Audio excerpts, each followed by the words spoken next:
Hello, welcome. My Switch is doing a system update at the moment, which is unfortunate.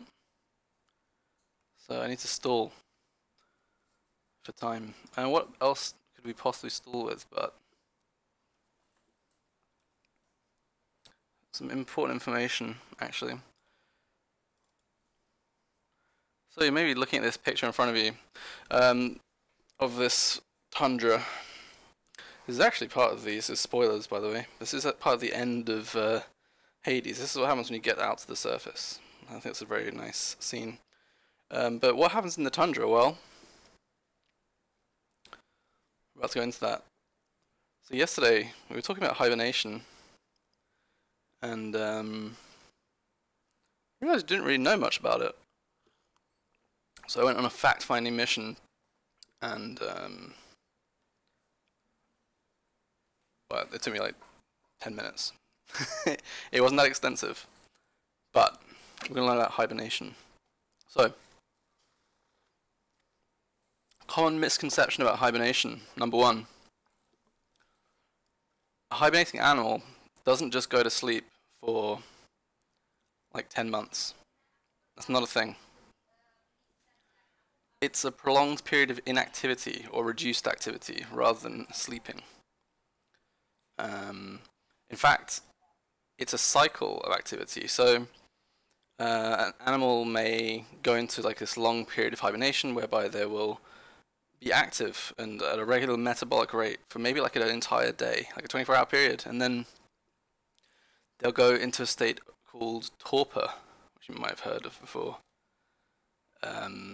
which is a very lethargic state of very low metabolic rate, and this can go on for days, even weeks, depending on the animal. And these kind of conditions would be actually fatal or extremely debilitating to most animals, but hibernating animals can put up with and indeed require these activities. So let's cut to the chase. Which animal are we most interested in? Well, the animal we were talking about yesterday, a particular subspecies of this animal, in fact, the black bear, most commonly found in the northern hemisphere, of course, very common in woodland parts of North America, but not limited to bears. We also have another animal very common to North America, and the groundhog pictured as well.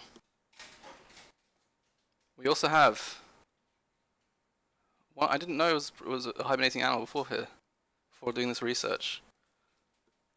The dwarf lemur, aka the fat-tailed lemur.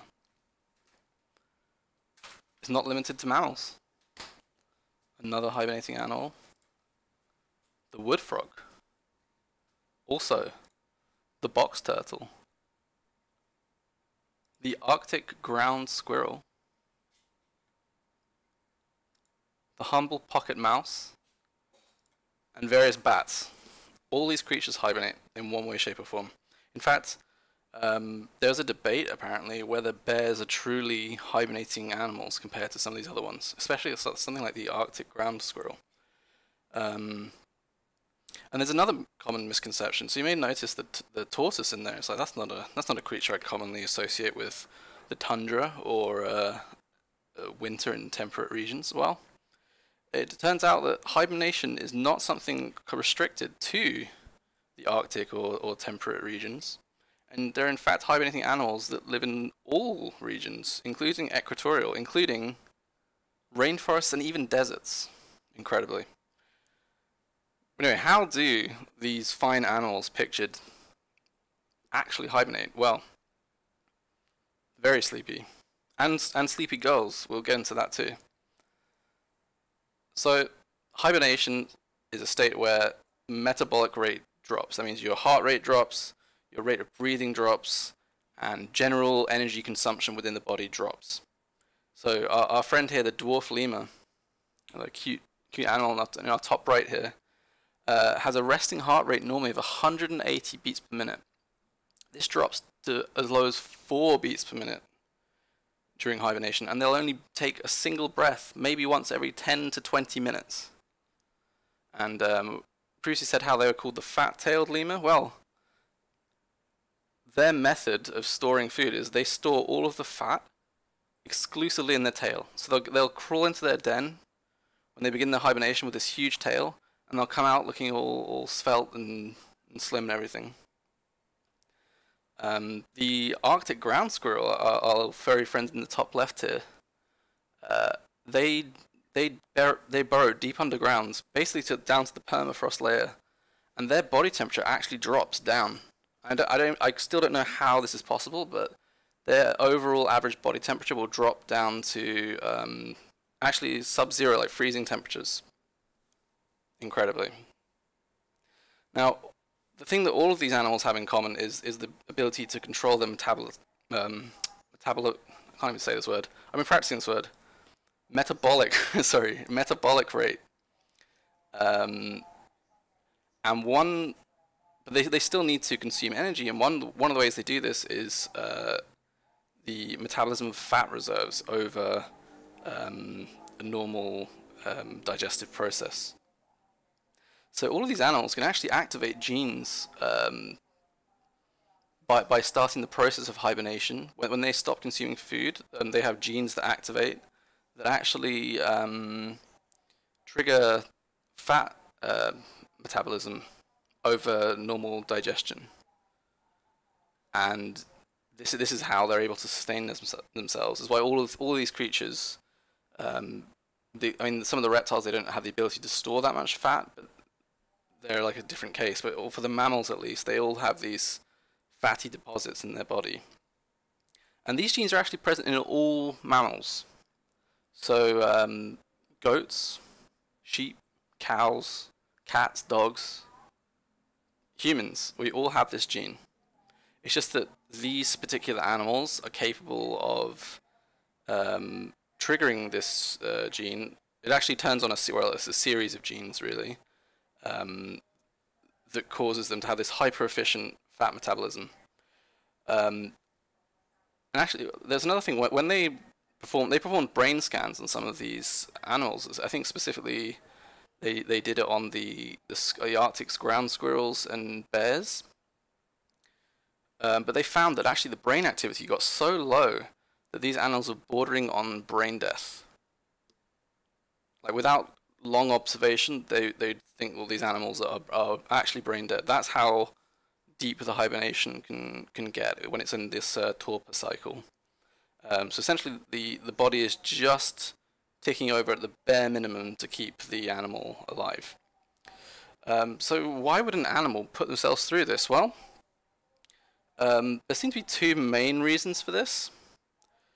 One is, if you're hibernating, you don't need that much food. And this is very convenient in places where food can become very scarce. I mean, we already talked about the desert.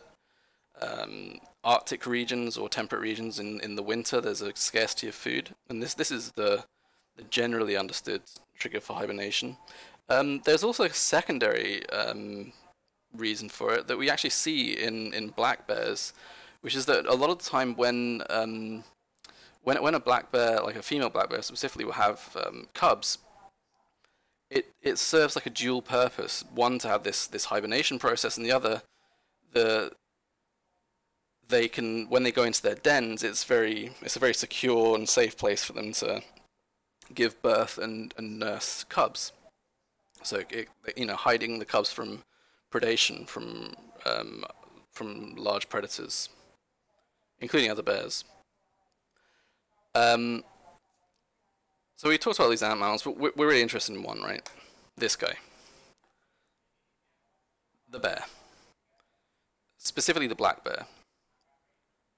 So bears will typically feast all throughout, I guess, the summer months and the warm months, non-winter essentially, and they will build up these huge fat reserves all over their body. And this is not limited to black bears. All bears, by and large, do this. There's an exception for polar bears, who obviously adapted to much colder regions. So we discussed about bears forming dens. Where do bears make their dens? Well, hollows of trees. I believe that's where Winnie the Pooh has its house. They will dig small earthen caves, holes, hovels, and they will, interestingly, not return to the same place twice in a row. And maybe this is to do with the fear of predation. You know, that they're constantly moving their area code, so they can't be tracked down, that kind of thing. So they'll actually nest like a bird. They'll gather up moss, grass, wood chippings, bark, all sorts of things, and put them in these holes and literally treat them like a nest, because they need to actually retain the warmth, unlike our friend the Arctic ground squirrel. So when the food starts to become scarce, they'll look for this den and start the hibernation process. And there's a strange thing you can notice. Well, if you go to a zoo, you'll find that the bears often won't hibernate. And the reason for this isn't because, oh, maybe the zoo is not in a place that gets cold during the winter. A lot of zoos are in cold places. Indeed, you can go to a zoo that's snowing. I mean, even if you go somewhere relatively far south, like New York, there'll be, you know, the winter gets very harsh, but you know the bears aren't necessarily hibernating, and the reason for that is actually down to the scarcity of food. In zoos, there's no scarcity of food, so what actually happens is the bears don't end up hibernating, and some of them get really obese. And it's actually a problem that a lot of zoos recognized, and because the boozer will like gorge all the time in preparation for hibernation, but they won't actually hibernate until they feel they have to. So some bears have actually taken to reducing the food supply for bears at certain times of year in order to allow the bears to hibernate and essentially regulate their weight, which obviously isn't great for the business at the zoo because the bears are unavailable for a while, but it's obviously better for the bears. So when they begin the hibernation process, we talked about how they can activate these genes. Well, obviously they don't just like flick a switch in their bodies. There's no like special button, but the act of stopping food intake starts this process. So their body functions slow down. I believe a bear's resting heart rate is around 40 beats per minute naturally. It drops down to about 8, so not as extreme a decline as our dwarf lemur, but still that's pretty slow, 8 beats a minute. They'll slow down their breathing. Their body temperature will dip a bit, but not significantly, hence the need for the shelter to be relatively warm. But the interesting thing about bears is their digestive system completely shuts off, which means that yes, as speculated, bears do not pee or poop at all during hibernation. It just stops.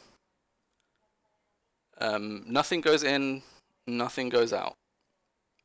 So where do they get all the water they need? Because they need to have water, right? Well, the process of burning their fat stores releases a lot of water from the fat. So they both get the calories and the water they need from the process of metabolizing their own fat stores. They do need some proteins, because everyone needs protein, right? It's needed for brain function, it's needed for certain organ functions. Well, the only way they can get protein now is from their muscle tissue. But bears don't atrophy at all. In fact, some bears actually have a build-up in protein. So how is this possible? Well, a normal process of digestion in general, it's called the protein something cycle. It's basically the protein processing cycle. There's a special term for it, but I forgot it. And part of that cycle, it happens like in your intestines, in your liver mainly, where proteins are broken down into their component parts, into amino acids, and reconstructed into proteins that are useful for various parts of the body. The side effect of this process is the production of urea. Now, urea is eventually a fatally toxic chemical that builds up in the bloodstream. and most animals, I mean, I think pretty much all large animals have a method of filtering, namely the kidneys. Now, a human digestive system, I think, is 25% efficient in recycling the urea, and it all happens in your intestinal tract. In fact, it's not actually you doing it, it's bacteria that live in your intestinal tract that are breaking down the urea back into their component amino acids. The rest of that urea is then filtered from the blood by the kidneys. That's why kidneys are very important, and if you have kidney failure, you will subsequently have organ failure because the urea will build up and create a toxic shock in your body. So the difference in bears is bears are actually 100% efficient in recycling urea. They don't actually require the urea to be filtered from their blood because they can actually completely recycle it all. And in fact, there's a phenomenon, the phenomenon I mentioned before, where the protein actually sometimes increases, the protein levels increase in bears after hibernation, is because they'll have some residual urea in their body from their normal digestive processes as they enter hibernation, and the recycling of said urea actually results in a net surplus of protein by the time the hibernation process is completely finished. So this is obviously quite an interesting application of studying hibernation as well. But it does mean that bears come out of hibernation leaner, and actually, if anything, with slightly higher muscle mass than they went in. Another common misconception. This is in fact not a Merrymaker level stream, unfortunately. Well, and the XD bot is here. So another common misconception of hibernation. Hibernation is not sleep. I believe I mentioned this earlier, but bears in particular are conscious. They sometimes move around. They're fully aware of what's going on around them. In fact, female bears are able to give birth and nurse bear cubs during hibernation, despite not eating anything, purely from this fat store and urea recycling process. You can actually see some of there's trace urea that ends up in the bear cub milk. There's also. So why are we so interested in hibernation? Well, we were just randomly talking about it yesterday, actually. But why are other people interested in hibernation? How was I able to glean all this information? Well, there are several health applications, potentially, for study of hibernation. One is, how do these animals survive being able to lower their heart rate in, I mean, the dwarf lemur from 180 to 4 beats per minute, the brown bear from 40 to 8 beats per minute, and go through like fairly, traumatic processes such as birth and nursing. Well, this is very interesting for example, stroke victims. Now, a stroke is where you have a cut-off of oxygen to the brain, essentially, to the point that it causes regions of the brain to die off because the cells can't survive without the oxygen. Well, I mean, this is not a problem in hibernating animals, obviously. So how do they reduce the brain activity in order to reduce the consumption of energy by the brain tissue and therefore survive on far less oxygen? And this is something that's being looked into for potential treatment for stroke victims. Obviously, in the immediacy of having a stroke, like how can we make it less damaging, kind of thing. Another big problem, again, in the medical world, is muscle atrophy. If you have a bedridden patient, say someone in a coma, for an extended amount of time, or even if you just have, if you say you break your arm or your leg and you have to wear a cast, when that cast comes off, or when you finally are no longer bedridden due to whatever medical condition you have, your muscles probably won't be able to support your own weight, and this is another huge problem that requires lots of physiotherapy. as we discussed, a bear can go into hibernation, a very, very sedentary behavior for months on end and not atrophy at all. So so this whole metabolism of fat, rather than the body consuming its own muscle mass, has an application there as well. Another thing about the fat metabolism is how to solve problems such as excessive weight gain. So one big problem, especially in the Western world, is that we're able to consume a lot without burning it, and we don't tend to trigger the consumption of our fat reserves because we just keep producing new food. Well, what if we can actually turn on the metabolism of fat at will? And bears obviously can do this with the process of hibernation, and in fact polar bears, people think, are capable of maintaining this, essentially have a greater control over this metabolism, and in fact are able to do the urea recycling process while not in a state of hibernation, which obviously has, and the idea of being able to metabolize fat more easily has implications for treatment of heart disease, type 2 diabetes, all sorts of things. And there's also a future application. I'm sure everyone's managed to watch at some point some like sci-fi space show whereby people go into space and travel to the stars, and they're in these pods where they get put into a state of forced hibernation. As I said, we do share these genes. They just don't get activated. What if we can actually activate hibernation in human beings? And we are learning all these things from the humble bears. And you just got in? Oh my god. Wow. Well, in conclusion, alright, for anagram, we need to recover what we said. We'll do a quick synopsis. Animals that hibernate include, in reverse order, the bats, which just disappeared, the humble pocket mouse, also disappearing, the Arctic ground squirrel, just disappeared, box turtles, wood frogs, the dwarf lemur, Bill Murray, and the black bear. So, just to cover, they hibernate in cold regions, temperate regions, deserts, rainforests. It doesn't matter. The general reason is for scarcity of food.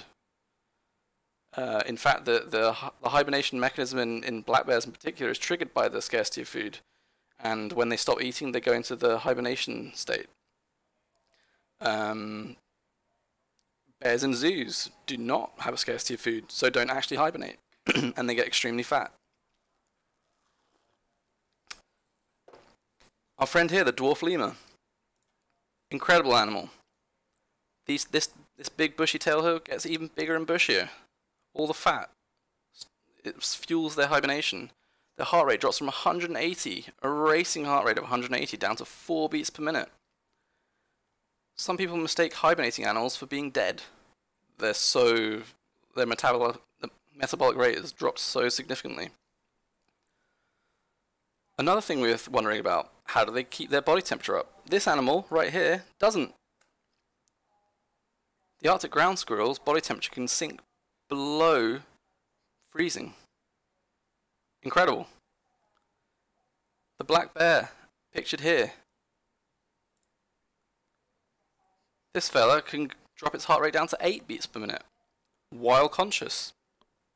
Extraordinary. But yeah, what else did we cover? We covered the fact that metabolic rate can go so low that sometimes these animals are mistaken for being dead. In fact, they've done brain scans where it revealed that the brain activity is almost zero. They're practically brain dead. We also discussed that black bears in particular, the hibernation has a dual purpose. black bear mothers can give birth and nurse their cubs during hibernation, where they're frequently awake and alert. Hibernation is not a long sleep. It involves cycles of normal activity and torpor. I'm assuming that their heart rate isn't always 8 beats per minute because they have this cyclical activity and torpor cycle like all the other hibernating animals. So I'm assuming while they're actually giving birth, their heart rate is at normal, but they can sink back down into the torpor state. They don't need to consume any food, even when they're gone up to normal activity, because it's for a relatively short period of time. But they can certainly nurse, yeah, during the 8 beats per minute heart rate. Bears are 100% efficient at recycling urea in the body. They don't eat, drink, pee, or poop.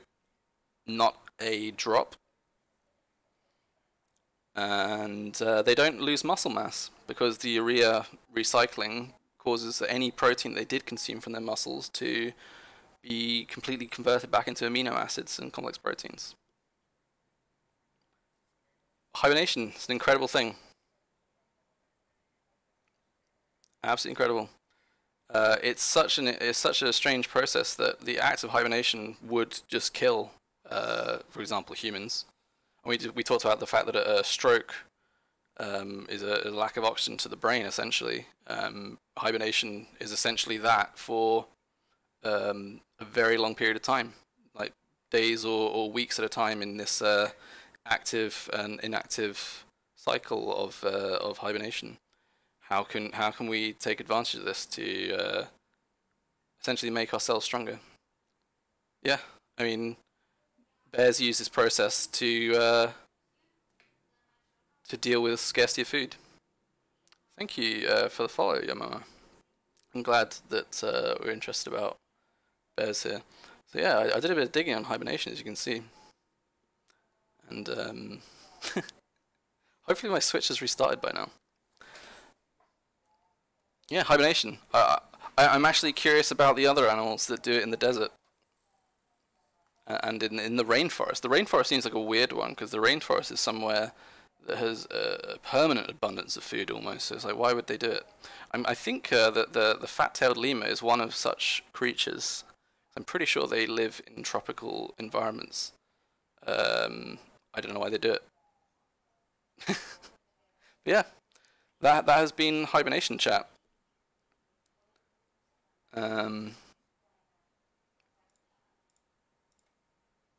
Goodbye, animals. Look at this screen. That's me winning Hades. What a gamer. Anywho. So that I'm technically not lying, I am in the Mario Maker category.